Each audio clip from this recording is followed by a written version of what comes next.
پاکستان کو پاک Iran gas pipe line کو مقررہ مدت میں پورا نہ ہونے کی صورت میں 18 ارب ڈالر جرمانے کا خدشہ۔ امریکہ کی طرف سے ایران پر عائد معاشی پابندیوں کی وجہ سے Pakistan Iran gas pipeline مقررہ مدت میں پوری نہ ہونے کی وجہ سے پاکستان کو 18 ارب ڈالر جرمانے کا خدشہ ہے۔ گزشتہ روز ہونے والے ایک پبلک اکاؤنٹس کمیٹی کے اجلاس میں وزارت پیٹرولیم کی جانب سے بتایا گیا ہے کہ پاک ایران گیس پائپ لائن منصوبہ مکمل نہ ہوا تو پاکستان کو 18 ارب ڈالر کا جرمانہ ہونے کا خدشہ ہے، اور وزارت نے اجلاس سے کہا کہ پاکستان کو امریکہ سے مطالبہ کرنا چاہیے کہ وہ پاکستان کو ہونے والے 18 ارب ڈالر متوقع نقصان کا ازالہ کرے۔ پبلک اکاؤنٹ کمیٹی نے وزارت خارجہ کو احکامات جاری کیے کہ وہ اس سلسلے میں امریکی سفیر سے رابطہ کرے اور امریکہ سے مطالبہ کرے کہ ایران سے گیس کے حصول کے لیے پابندی پر نظر ثانی کرے۔ چیئرمین پبلک اکاؤنٹ کمیٹی نور عالم نے کہا کہ امریکہ ہمیں 18 ارب ڈالر کا ریلیف دے یا معاہدے پر عمل درآمد کی اجازت دے۔ اجلاس میں انکشاف ہوا کہ 325 ارب روپے گیس انفراسٹرکچر ڈیولپمنٹ سیز کی مد میں وصول کیے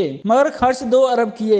322 ارب روپے پڑے ہیں مگر پروجیکٹ نہیں چل رہے۔ اجلاس میں پیٹرولیم ڈویژن کے 2021-22 کے آڈٹ اعتراضات کا جائزہ لیا گیا۔ پی ایس سی کے چیئرمین نور عالم خان نے پاک ایران گیس منصوبے میں حائل رکاوٹوں کے حوالے سے کہا کہ امریکہ ہمیں 18 ارب ڈالر کا ریلیف دے یا ہمیں اس معاہدے پر عمل درآمد کی اجازت دے۔ اجلاس میں کمیٹی کے ارکان سمیت متعلقہ سرکاری اداروں کے افسران نے شرکت کی۔